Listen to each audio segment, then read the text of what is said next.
about the lighting and all. I'm doing it in daylight, so you probably won't be able to see my face really. So, to continue, we are going to do the Dallas Cowboys. Yeah, this is going to be interesting. This is going to be something. All right, so looking at the wide receivers, so of course looking at the quarterback, you got Dak Prescott, very good quarterback.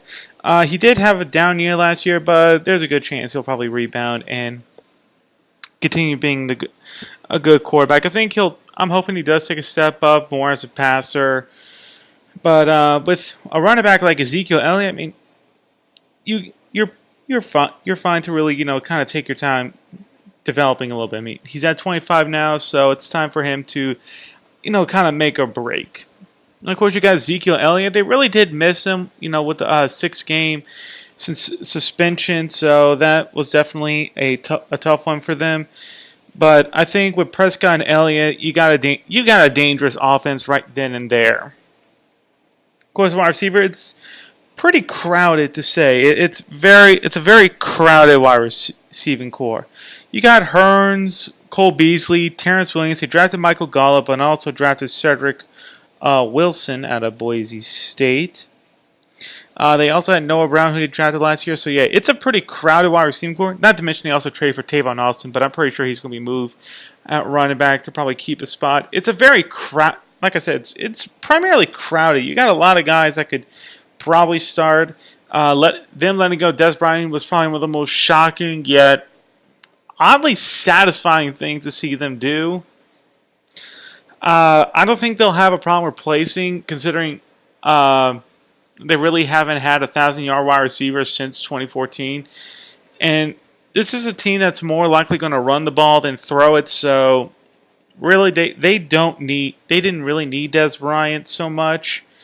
But with the just based on the kind of running back scheme as well as offensive scheme they got, so it kind of works with what they have.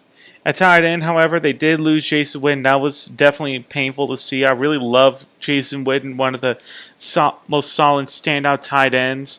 There's right now 2 guys set to try and take his role. One of them is Rico Gathers, that they're pretty interested in. Another one is Dalton Schultz, who they drafted in the draft this season.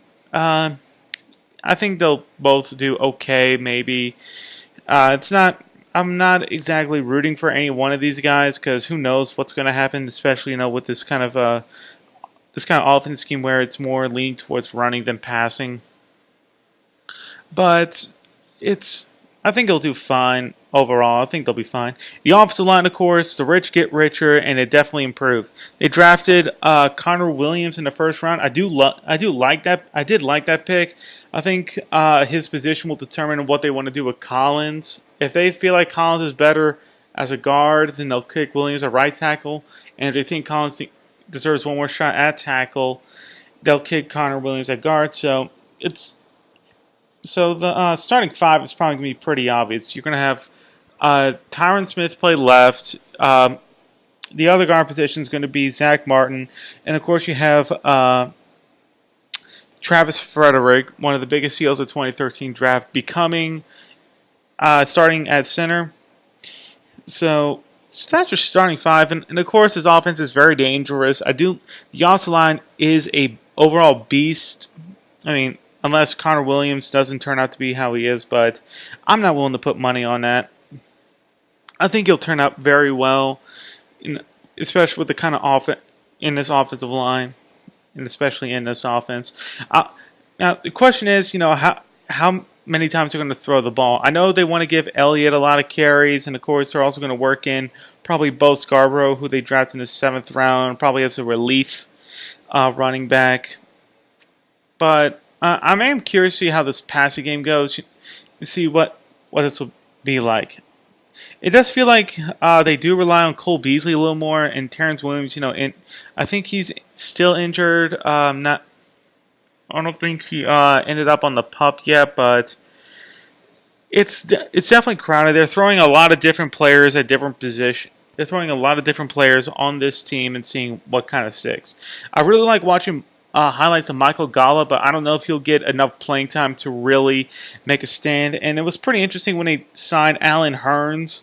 I think he's a good number 2 wide receiver, a good compliment guy, not really a star. But they probably see something in him that I probably missed, so this will be interesting to see. The defense is definitely something to really keep an eye on. I think they improved in some things, but not much in other things. Of course, they retained edge rusher DeMarcus Lawrence under a freaking franchise tag, hoping that they'll probably get a long-term deal in one way or another. Opposite edge rusher is going to be big competition. You got Taco Charlton. He also managed to land Jihad Ward from the Raiders. They also signed Coney Ealy in free agency, so there's going to be a bit of rotation, a little competition, but I think there's going to be kind of a set defensive line rotation. I think it's mostly going to be between Ealy and Charlton. Ward might get kicked in the interior, playing defense tackle. And speaking of defense tackles, of course, they got Malik Collins, and I do want to say it's David Irving. Unfortunately, Irving is serving a 4-game suspension due to a PED violation. Very good interior defensive lineman, but come on, guy, you got to lay off the pill, son. Just stop.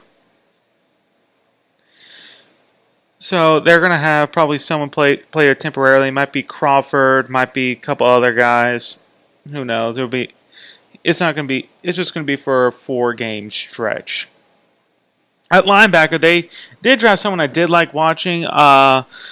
Leighton Vander Esch. He'll probably play outside linebacker, maybe strong side. Inside linebacker, you have Sean Lee, one of the most underrated running backs. I'm sorry, one of the most underrated linebackers.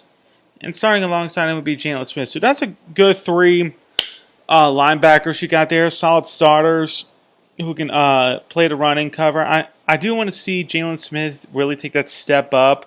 Hopefully he has recovered from his horrible injury that he suffered in the bowl game. Hopefully, he will improve and become a much better player.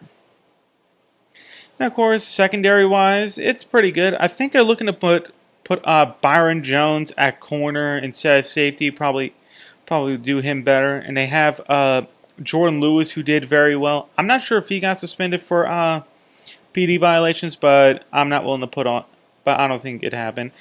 Of course, they also got Anthony Brown and Chidobe Awuzie. I think there's some discussion to probably put Byron Jones at corner, starting outside, and having Awuzie be kicked in at safety.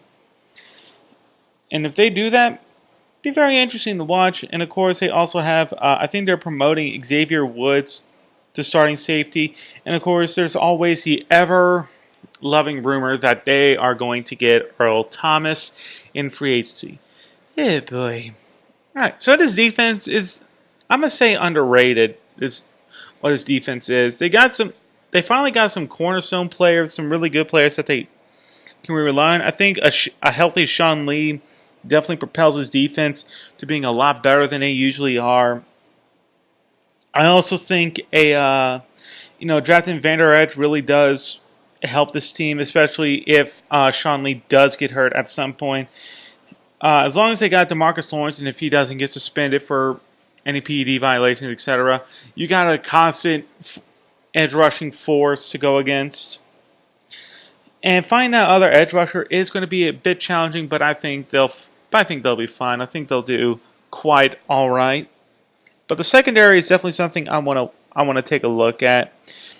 They got some players. It just needs to come to full realization, and we got to see how it comes into formation.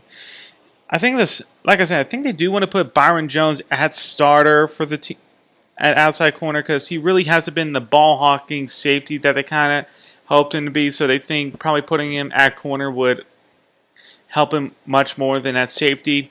And if they do put Awuzie at safety, for some reason they don't get Earl Thomas, who did report that he wants out of Seattle. I think this could be an interesting defense to watch. I think at best they might be just above middle of the road, probably borderline at looking at probably 11th or 12th rank. Because it definitely has some weaknesses. I don't know how they'll do against the run. I don't know how they'll do against. I don't know how they'll go against a team that definitely wants to throw it more often. Seeing because I think they still have to play the Packers at some point. Oh wait, they don't. They don't. Never mind. Never mind. But still, going against a team like but seeing the teams have to go against some of the more pass-happy teams is definitely going to be interesting. Of course, the first game is going against the Carolina Panthers. That's going to be interesting to see how they go against one of the most mobile quarterbacks in the NFL. And of course, you have the New York Giants. I think it's now customary that they have to play the Giants on Sunday Night Football. And this Giants team is going to be, I think it's going to be way better.